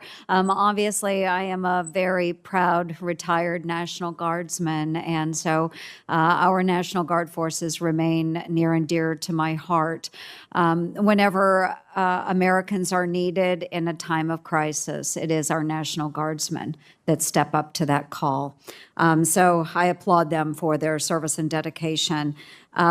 Sir, how many National Guard troops have been mobilized this month alone? Senator, when we look at the height, which around June 6th, June 7th, we had over 120,000, and that includes not only those within the United States, but those deployed overseas. 120,000 National Guardsmen. Can you tell us a little bit about the various mission sets that our National Guardsmen are involved in? Senator, that's a great question. So if we look at that time frame, we had about 40,000 working on the COVID-19 at the time. We had close to 40,000 with civil unrest. We were also mobilized for Tropical Storm Cristobal at the time. We also have guardsmen on the southwest border. We have numerous other events, ongoing remediation in some states with respect to previous natural disasters. And then we have many in support day to day. If we look at our air control alert sites around the nation, as well as our ground-based mid-course defense, all run by National Guardsmen. And also, and that's not even counting the folks deployed, about 29,000 at that time deployed overseas in support of our combatant commanders. That is extraordinary. And beyond those missions that you just listed, of course, there are others that National Guardsmen have performed in the past, wildfire fighting activities. Just as Governor King just stated, ice storms and so forth. So they do truly respond to so many different incidents and crises across the United States. General, what would our governors do if they did not have the National Guard? Senator, I hesitate to think about that because our governors realize the tremendous value that our National Guard provides every single day. It would require a really significant investment and many other capabilities. As you mentioned, wildfires today in Arizona, and these annually we have hurricanes, the potential for earthquake at any time. And the great value the National Guard brings is they are in our 2,800 communities across the nation every day. They're usually the closest, and we consider them the department's first responder for anything that occurs. Mm-hmm. Yes, and so my point is that we have citizen soldiers that are at the ready to respond to support our public and their needs. So I do hope that we all continue to show great respect and admiration for those troops. You mentioned that we do have a number of National Guardsmen that are responding to COVID-19. In the state of Iowa, we've had many wonderful folks out there on the front lines. And so Senator Manchin and I have called for a 6-month extension of TRICARE after those National Guardsmen's last day of activation. And additionally, I do believe that personnel who served in close proximity to the COVID-19 should receive hazardous duty pay. I truly believe they have earned it.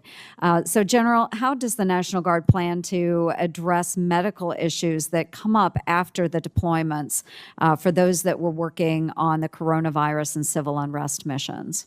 So, Senator, when we look at for those on 502F for federal orders, what we've done is we've built in an additional 14 days so they can quarantine or self-isolate to make sure that they have no existing conditions when they come off orders. And if they do at that time, we'll obviously address that with the individual to make sure that they get the care that they deserve, they and their families. Mm-hmm. Thank you very much. And just in a very brief period of time, General Perna, I had a provision that was to support important work that's being done in the nano-vaccine area, some of which is happening at the Nano-Vaccine Institute of Iowa State University. It was placed into our Senate version of the NDAA, which passed committee last week. And for those universities that are already performing this type of work and would like to join in your efforts, does your project have the proper tools and authorities to leverage those universities, or do they have to go through private partners? No, ma'am, we can access them and execute accordingly. If they have a vaccine or recommendation that will, be able to meet our end state. Outstanding. Thank you, gentlemen. My time has expired. Thank you, Mr. Chair. Thank you. Senator Heinrich.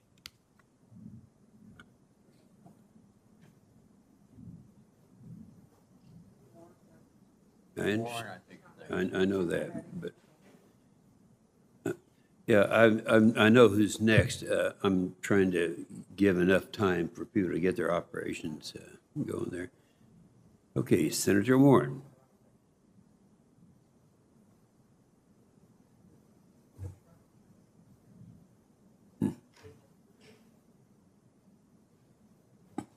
Senator Warren going twice.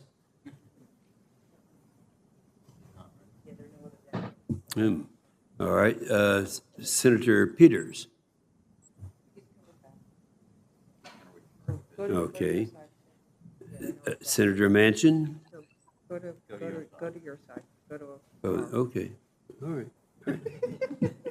Okay, we're going to go back to the Republican side. Senator Tillis. Thank you, Mr. Chairman. Thank you for allowing us to do this through video access too, and also thanks to Leah Brewer on your staff. She's doing a great job. She's really the one in the hot seat right now, not our two generals that I have every intention of supporting. So, gentlemen, thank you both for being here and your decades of service. General Perna, I want to talk a little bit about the plumbing that you're already putting into place for ultimately manufacturing and distributing a vaccine.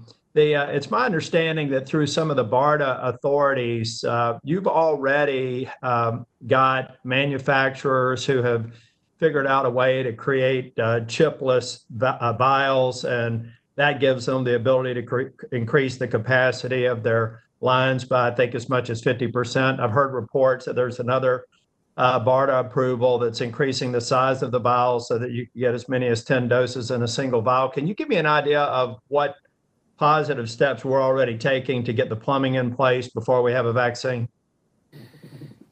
Senator, so to the specificity that you just talked, I cannot address at this time, but I can come back to you. With that said, what we have done through BARDA is we have working and funding the advanced purchase of materials, right, so that we garner them all and we have them in the right place to establish production.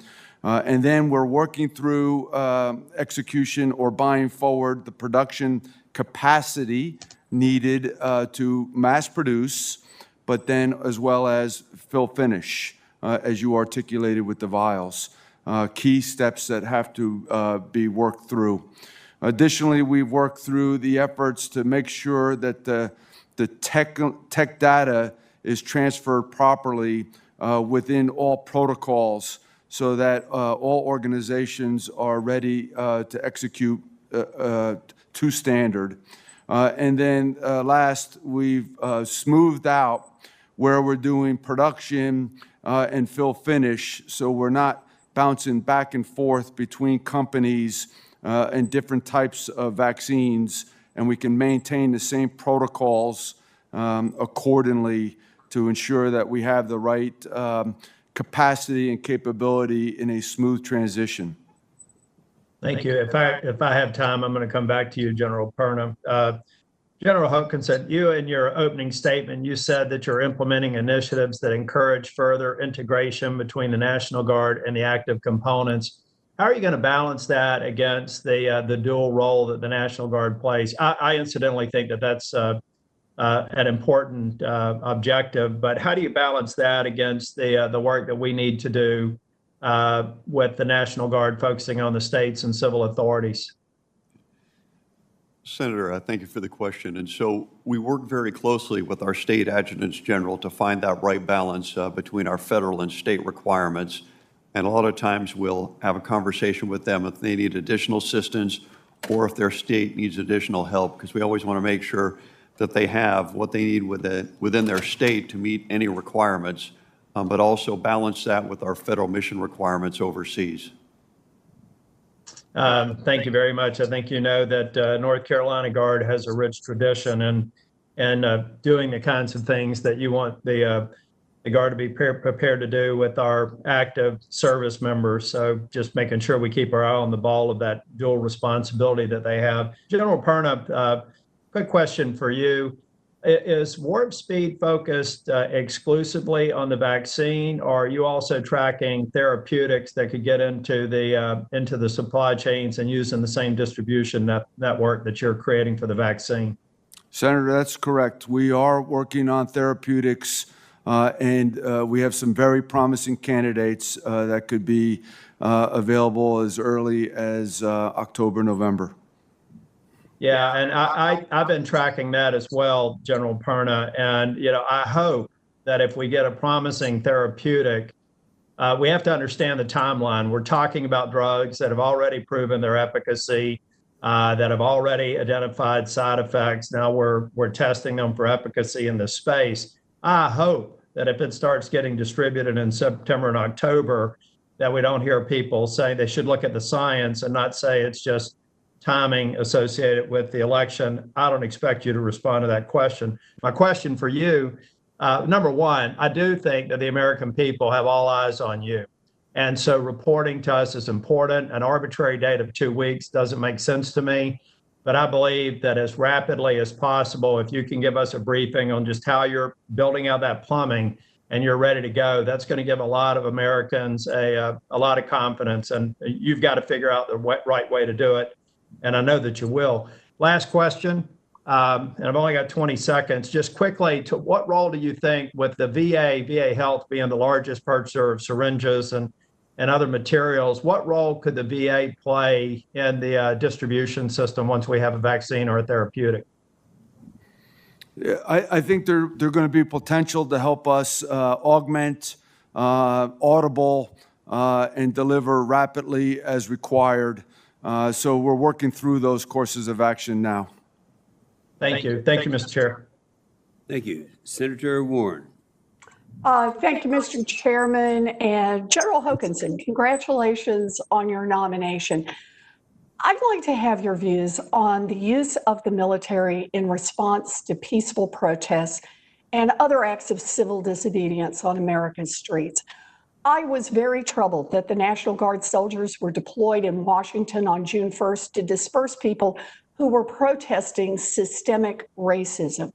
That response included using DC National Guard helicopters, one of which was a medical evacuation helicopter, and using them to fly dangerously low over protesters.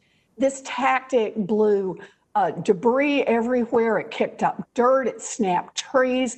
I know this incident is under investigation, but I'm raising this with you because you have been nominated to be the chief of the National Guard Bureau. So, General Hokanson, engaging in peaceful protests is protected by our Constitution.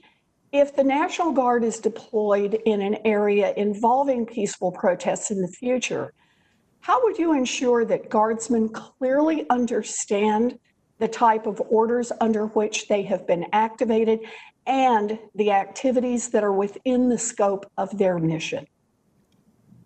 Senator, thank you for that very timely question. So when we look at our National Guardsmen, when they're called to duty by their governors, we rely heavily on our state's adjutants general to make sure that they are properly trained and equipped for anything that they're asked to do. And one of those includes de-escalatory measures. And if you look at the height of where we were at almost, we had over 43,000 in 34 states just a couple of weeks ago, and we're now down below 4,000. I think that shows the ability for us to help de-escalate those situations.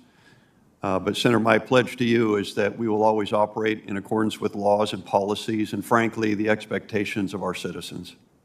Well, thank you very much. I appreciate this, General. Let me ask you, I just want to stay on this June 1st incident in Lafayette Square for just a minute. Federal law enforcement officers used rubber bullets and tear gas against peaceful protesters. so that the president could take a photo op in front of the church. And I was troubled when I saw the chairman of the Joint Chiefs of Staff dressed in battle fatigues walking with the president to participate in this photo op. I also found it disturbing when General Milley was walking on a DC street later that night to observe National Guard operations. I believe these actions were highly inappropriate and that they undermine civilian-military relations. So I raise this example because if confirmed, you will become one of the Joint Chiefs of Staff, which are the president's most critical military advisors. So it is important for all of us to know if you can resist political interference. General Milley apologized for his presence in Lafayette Square, and here's part of what he said. I just want to read it. We who wear the cloth of our nation come from the people of our nation, and we must hold dear the principle of an apolitical military that is so deeply rooted in the very essence of our republic. So, General Hokanson, a simple yes or no will do. Do you agree? Yes, Senator. Thank you. You know, the killings of George Floyd and Breonna Taylor at the hands of police, as well as the brutal murder of Ahmaud Arbery, have underlined the urgency of confronting racism against Black Americans. Some of our military leaders have used this moment as an opportunity to remind their ranks about what our country and our military stand for. In a recent letter titled, quote, "We must do better," the current chief of the National Guard Bureau, General Joseph Lelyell, said, if we are to fulfill our obligation as service members, as Americans, and as decent human beings, we have to take our oath seriously. We cannot tolerate racism, discrimination, or casual violence. We cannot abide divisiveness and hate. We cannot stand by and watch. So, General Hokanson, do you agree with General Lelyell that if confirmed, what message you will send to our citizen soldiers, our airmen, and our communities they protect about the values of the Guard, especially as the country works to make real change to address systemic racism? Senator, I agree with General Lelyell's comments, and if confirmed, I would follow the same. Thank you very much, General. I appreciate it. If confirmed, you will be responsible for training our next generation of leaders. At this critical moment in our nation's history, it is important to send a clear message that diversity and inclusion make our military and our country stronger. So I appreciate your commitment. Thank you very much, General, and thank you very much, Mr. Chairman.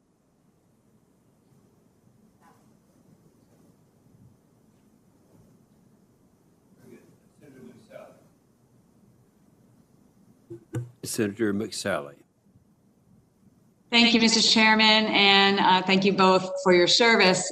General Perna, what's the normal timeline to develop a vaccine these days?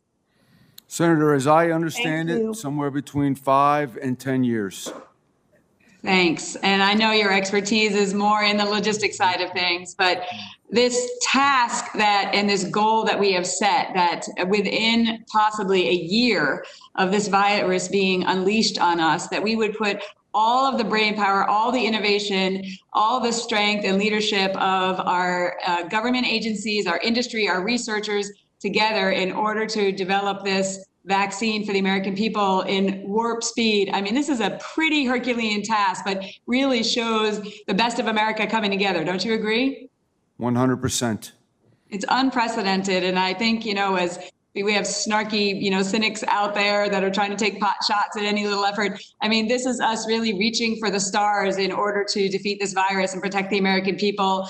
And it comes with, you know, challenges for sure, but we've got to give all we have. So I really appreciate your leadership in this very important endeavor.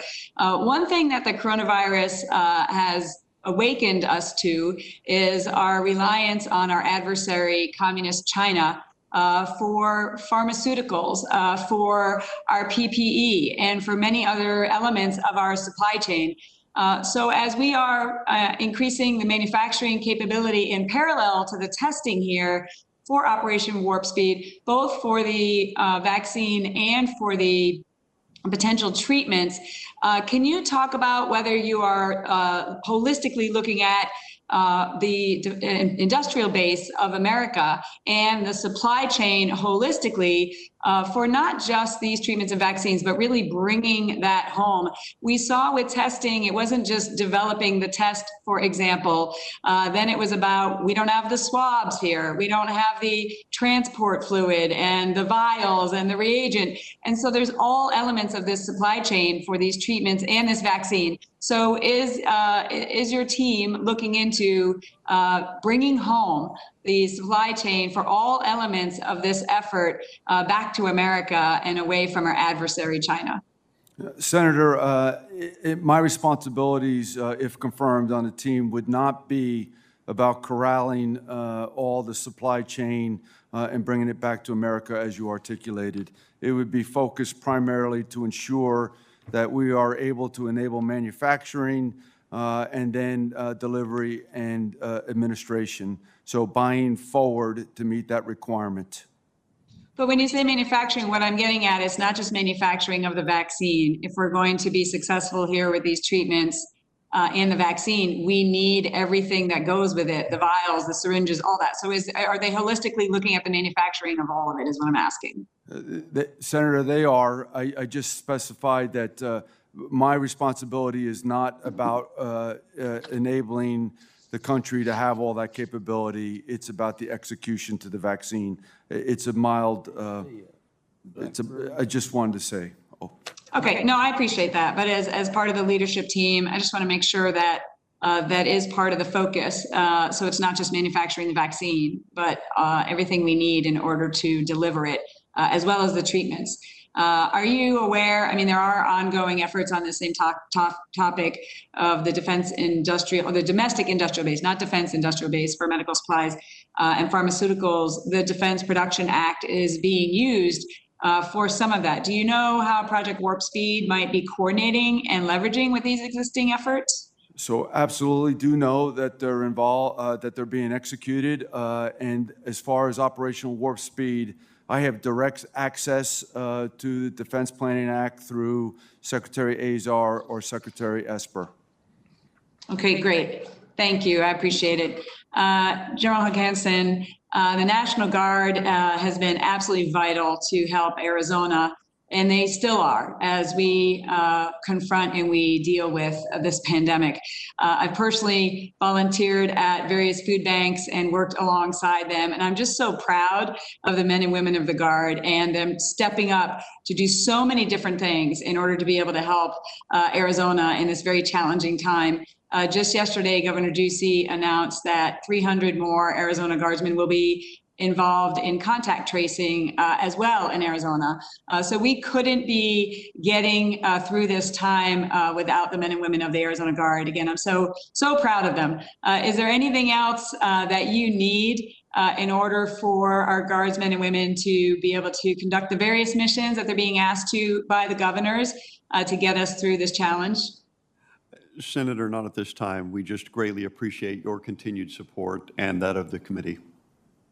Fantastic. I appreciate it. All right. Thank you, Mr. Chairman. Thank you, gentlemen, for your service. Thank you, Senator McSally. Senator Jones. Thank you, Mr. Chairman. And again, gentlemen, thank you for your service and for being here today. General Perna, as I mentioned in my opening remarks in introducing you, you have integrated so well into the Huntsville community, but also our state, your adopted state now of Alabama. And I'm really proud of some of the variety of resources that Alabama is offering up to Operation Warp Speed. It's my understanding that University of Alabama system is working on this, as well as some other folks across the state involved in developing and manufacturing a vaccine, and I think some therapeutics as well. Could you just detail for the committee a little bit the contribution that folks in Alabama are making and what it means to the success of your efforts going forward? Senator, we're working with a variety of industry and academia, and clearly Alabama is contributing to those thoughts and recommendations, and all that are that demonstrate the potential we are really paying attention to. Great, thank you.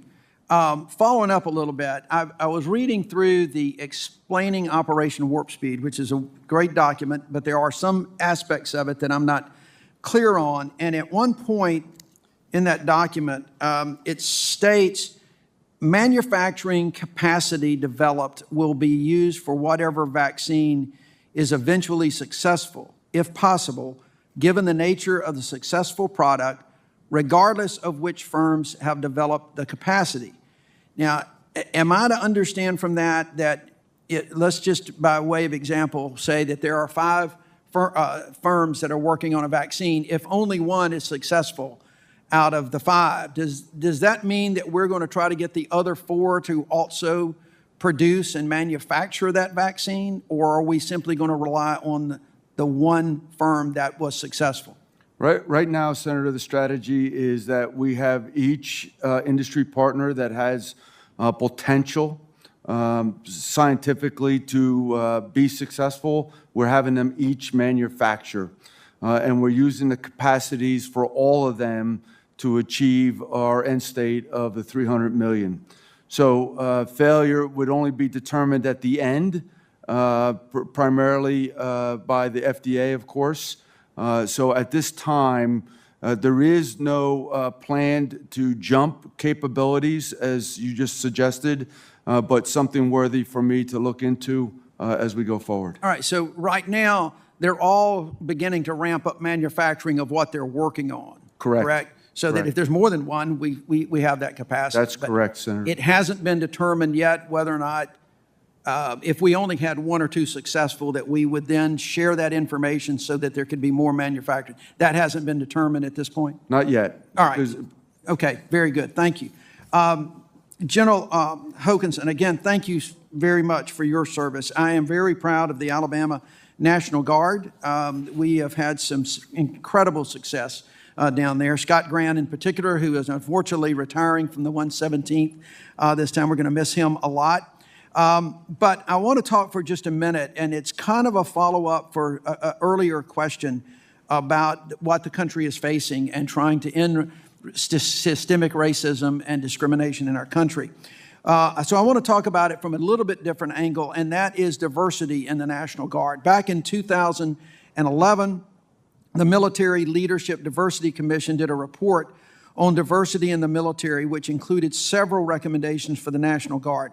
I have been working on that with NDAA language for all of our military because I am concerned about that, not only in the enlisted ranks, but also the officer ranks.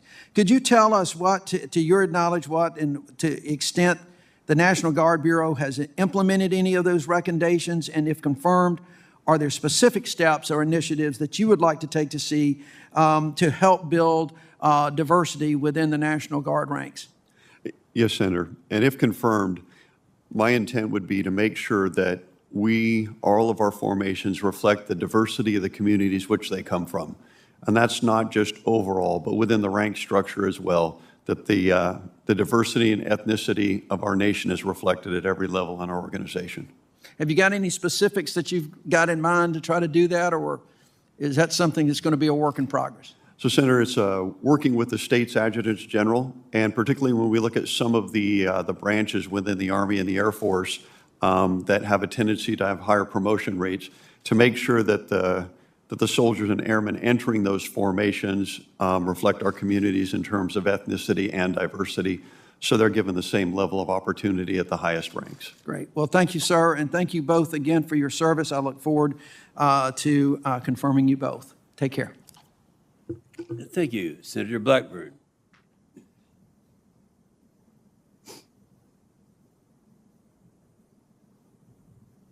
I think I may be the last one in the queue, Mr. Chairman. Well, I understand that Senator Hawley may be the But you are recognized, Senator Blackburn.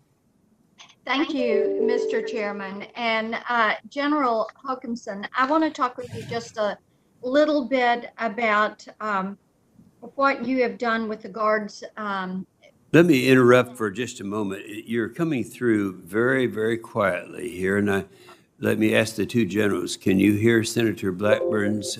Yes, well, go ahead and proceed. I'm sorry to interrupt. No, that is perfectly fine. As I was saying, as the director of the Guard, realigning the divisions and the 2018 NDS, I think is important to look at, and we are thinking about this realignment as we look at what is happening with the 278th ACR in Knoxville. So what I wanted to hear from you is we talk about these division level commanders and they're being responsible for cross-state training plans and events, the review of readiness reports, the development of mobilization plans. Are your plans still online for the 2023 realignment? And talk to me a little bit about how that would affect units like the 278th ACR that is there in Knoxville. Senator, thank you for that question. And so the decision is now with the Secretary of the Army, and once approved, we think we could be able to execute that actually potentially before 2023, which would be our intent. And if we look at our brigade combat teams across the nation, as you mentioned, the 278th, the intent there would be to align those with the division headquarters for multiple reasons. One of those being in the states where they do not have a division headquarters, if our officers and senior NCOs with the highest potential, it gives them the opportunity to go to higher, really, levels of authority that's commensurate with their potential. So that's one thing. The second thing is the coordination at the division level. It gives them that training and experience that if we look at a near-peer threat, is really critical that we're able to execute at that level. And so I think by aligning our divisions, it does not only a great deterrent value for our nation, but it also standardizes all divisions across all components within the U.S. Army. Are there any other additional authorities or tools that you need to complete this on time or hopefully complete it early? Senator, not at this time. It's been very coordinated with our state's adjutants general, and we really look to supporting them and the effectiveness of the National Guard. Let's talk a little bit about cyber. And as you know, the 118th Airlift Wing that is there in Nashville, we have the permanent cyber unit that is there, and they are quite engaged. We're really proud of the work that they are doing. And programs like the Cyber 9 line are allowing these Guard units to more effectively communicate with Cybercom and really to strengthen the entire network. So address what you see as the role that units like the 118th Wing would play as we talk about the Guard adapting to high-end warfare. So, Senator, I think you bring up a great point with respect to the National Guard, and cyber is one of those fields where the National Guard can provide great benefit to our nation. Because what allows us to do is to hire those cyber professionals or have them be part of our military organizations where they also do that in their civilian capacity. And so they bring a lot of the skill sets that they've learned to the formations that we use. And going forward, we think it's absolutely critical, as we saw in Texas and Louisiana last year, to help mitigate cyber attacks on public systems or schools or any other part of our communities. We think it's critical that we have them available and there to help our communities whenever they're needed. And also on the high-end fight, because if you look at near-peer competitors, the skill set that they bring from their civilian job is absolutely beneficial with their military positions as well. Well, we appreciate that. We think that the Guard in Tennessee is doing a tremendous job. General Holmes is doing a wonderful job leading the Tennessee National Guard, and we're appreciative for the service that they have provided in COVID during the tornadoes that have hit Tennessee this year. And also, they recently made a trip to DC and were here to help defend the Capitol. So thank you so much. We look forward to your confirmations. Thank you, Senator Blackburn. Senator Shaheen. Well, thank you, Mr. Chairman. Hopefully, I am the last person. So, generals, we're almost done. General Perna and Lieutenant General Hokanson, thank you both for your service and congratulations on your nominations. And I very much appreciate your willingness to take on these roles.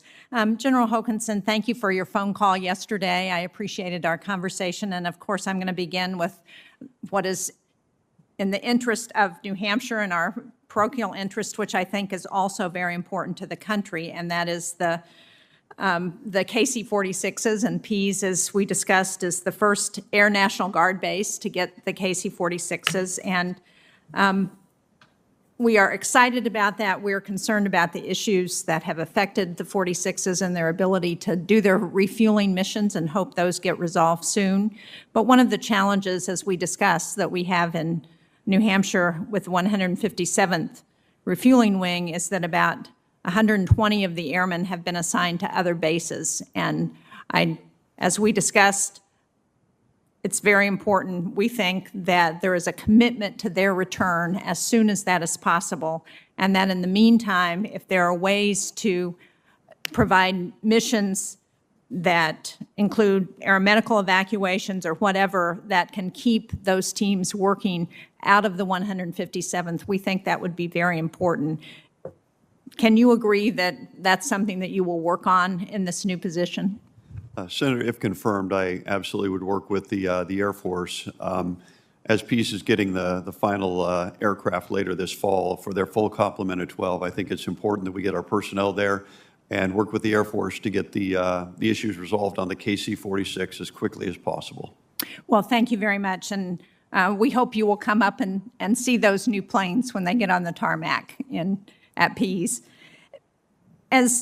As we also discussed, many of our states are experiencing financial challenges right now, and as we try and address the infrastructure needs of our National Guard to ensure their readiness, are there things that you think that can be done to help address the readiness piece? Senator, absolutely. When we look at the state expenditures over the last couple of months, particularly for some of the smaller states, we want to work with our state's adjutants general to make sure that we have and they have the right resources available so they can maintain the required levels of readiness within their formations. Great. And can you talk about your views on the role of the National Guard in the newly created Space Force, how you see that playing out? Yes, Senator. Thank you for that opportunity. When you look at the space capabilities within the National Guard, we've been doing that mission for over 25 years. And we currently have 18 units in 8 states and 1 territory doing that. As the United States Space Force has stood up, we have been staunch advocates that those National Guard units, the surge to war capability of unit-equipped space units, that they should also be part of that as a Space National Guard. Great, thank you. General Perna, thank you very much for taking on the leadership of Operation Warp Speed. Obviously, I think we all appreciate that life is not really going to get back to normal until we have a vaccine, and the sooner that happens, the better. One of the challenges once we get that vaccine is going to be delivering it efficiently and effectively, making sure that we can immunize people against the coronavirus. And I have heard from a company in New Hampshire that makes syringes that they need to order in advance of when their syringes are going to be needed because of the supply chain issues that we have. So is that something that Operation Warp Speed is looking at? Can you talk about how you're working with other agencies on planning how to get any vaccination out to people once we actually have a vaccination that works? So, Senator, exactly right. 3 quick points. One, we're already engaged in figuring out the distribution plan, working through the mission analysis and the courses of action to determine the best efficient and effective way to that end. 2, we do need to buy forward the secondary items, the needles, the syringes, the alcohol pads, the PPE necessary to administer. And we've already put in a mass order to that end. So it's being coordinated and tracked. And then the third thing, most important, is the communications with the states to inform them on how we're going to do both. And we haven't started that yet, but we're going to begin it in the very near future. Thank you very much. Thank you, Mr. Chairman. Thank you. Senator Hawley.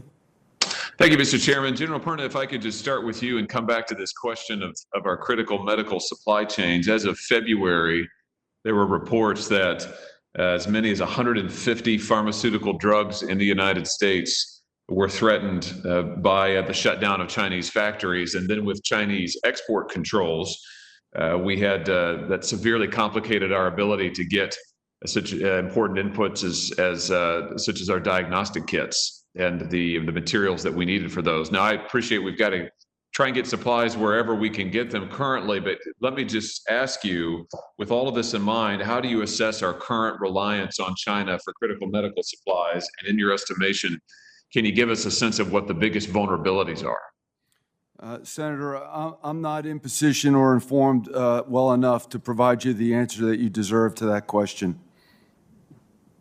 Well, can I follow up with you and get an answer once you've had a chance to study a little further? I commit that I can, and I will be able to present to you in reflection to what we're trying to achieve in Operational Warp Speed, if that's appropriate.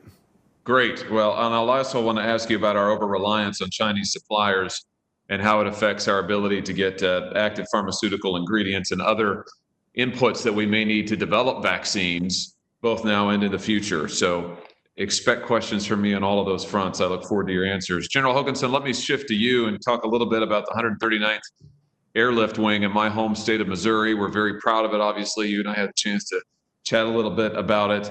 Provides tactical airlift, as you know, that is absolutely critical for maintaining deterrence all over the world, including in the Indo-Pacific, which the National Defense Strategy identifies as our priority theater. I'm wondering if you could talk a little bit about what other unique capabilities or capacities the Guard can provide to support the department's implementation of the NDS.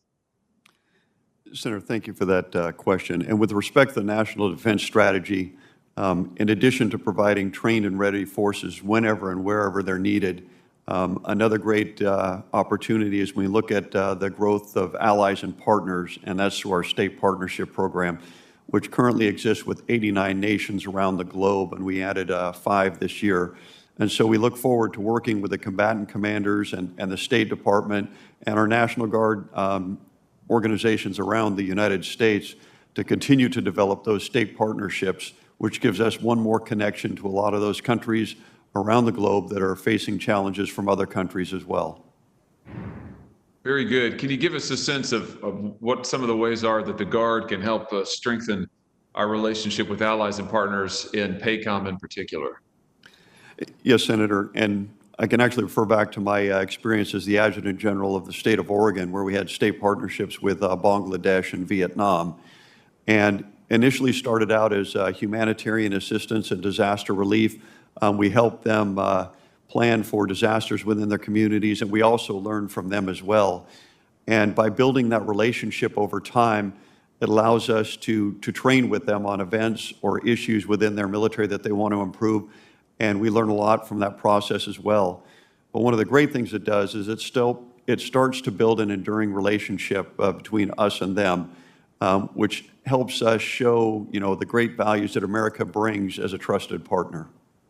Very good. No, thank you for that. Let me ask you while I have you here, General, come back to a topic that I think Senator King touched on, which is the very large sustained mobilization of the Guard that we're seeing now, both in response to COVID-19 and then also in response to recent civil unrest across the country. Can I just follow up on his line of questioning by asking you how this very extensive mobilization is affecting Guard training and deployment cycles, particularly in support of the combatant commands?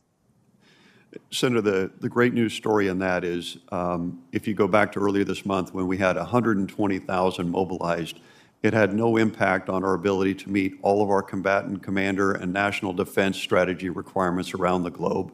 And we've been able to look forward to all of those units scheduled to deploy and make sure that they were still able to meet their deployment timelines throughout this process and going forward.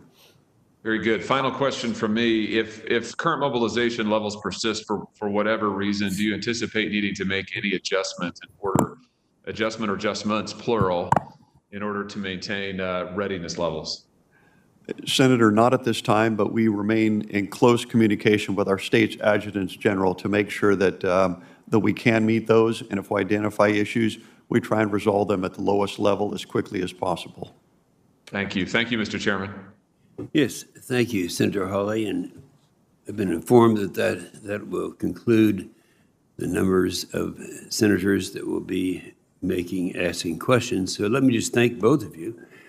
This has been it's a little longer than I thought it would end up. It does show the interest that we all have in the missions that you're taking on, and we appreciate the fact that we have the two of you. I can't think of two people more qualified to carry on these missions than the two of you. So thank you very much for your time and your effort and your service. We're adjourned.